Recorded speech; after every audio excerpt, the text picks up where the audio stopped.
Thank you, sir. The next item here is the withdrawal from the Paris Climate Treaty.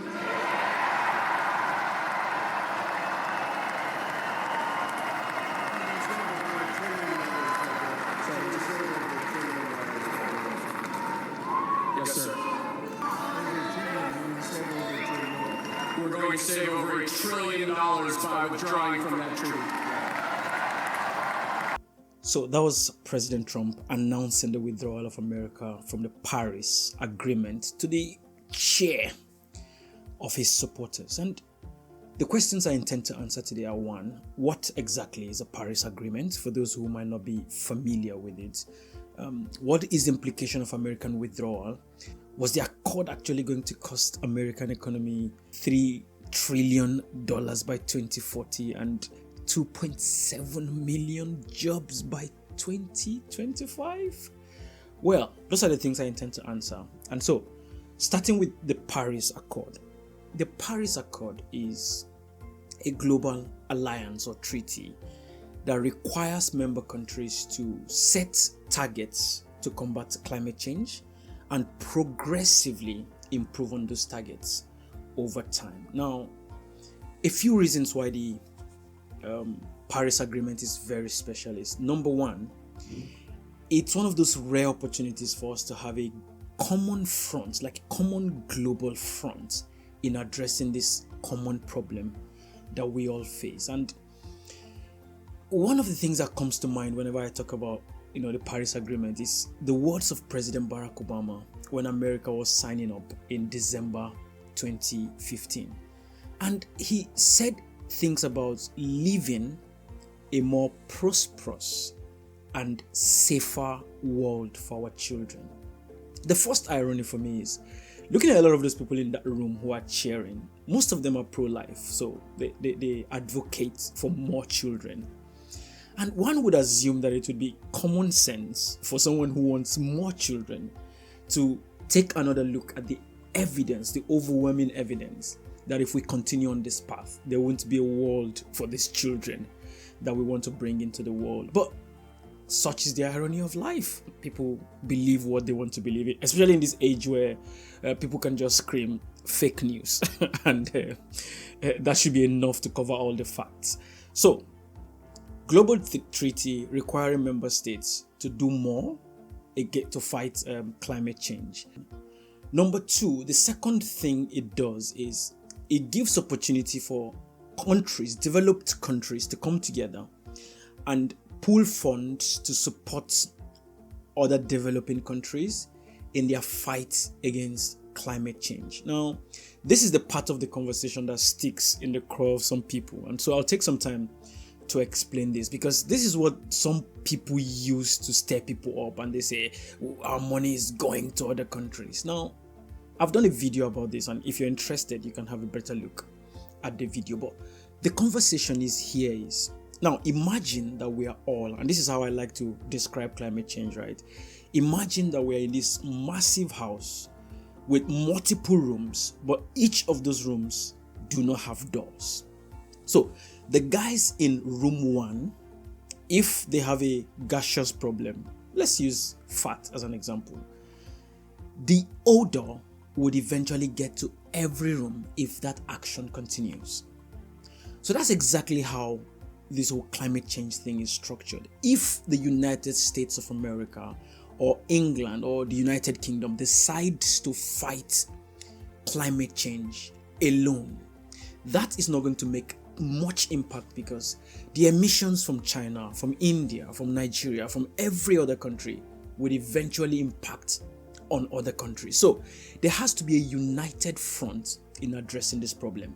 Now, the reason why developing countries need support from developed countries is because developed countries have ridden on the wings of fossil fuel to develop their economies. For instance, if we look at historic emission, America is the highest, by far the highest emitter as far as historic is concerned.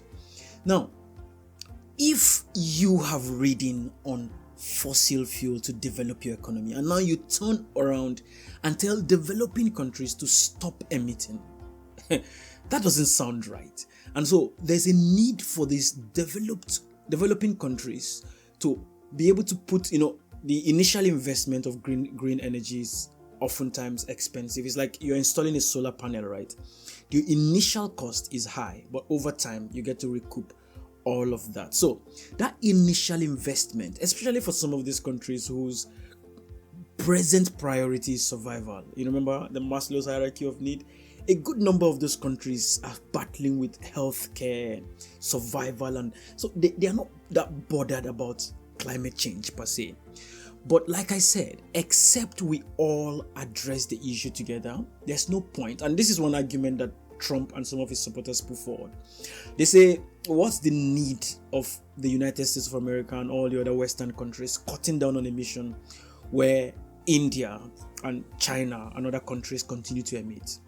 Now, there's a discussion to be had as per China and India's effort towards, shifting to green energy, and the evidence is there. China is doing a lot. It is currently the highest emitter, like current emitter, America being second.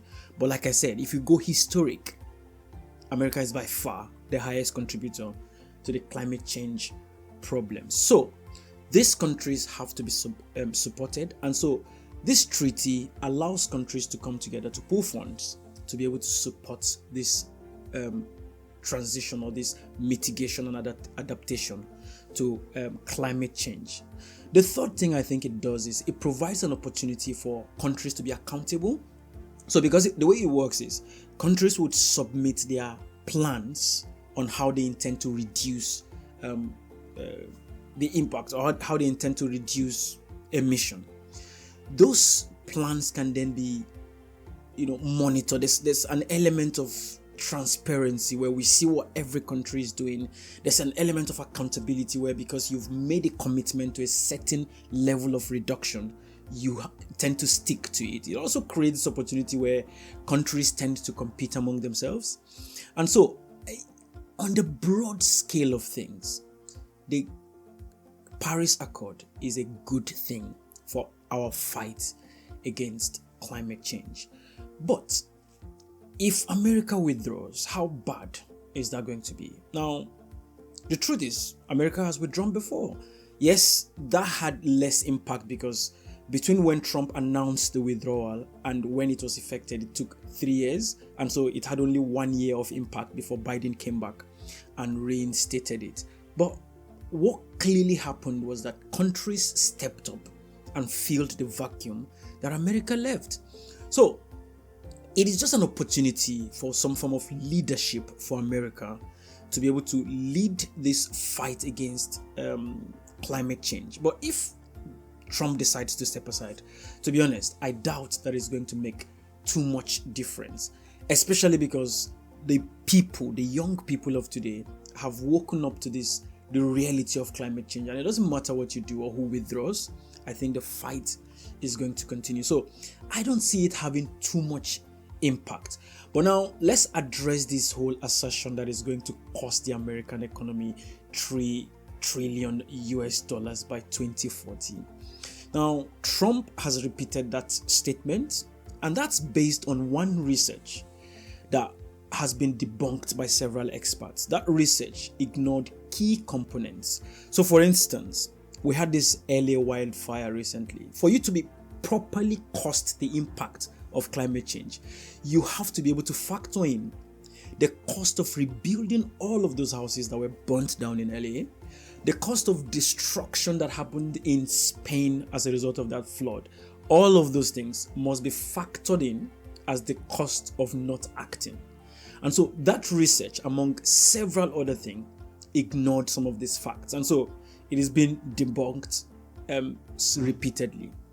However, there are more relevant research that people, not just research, facts that people would look at if they're actually interested in facts.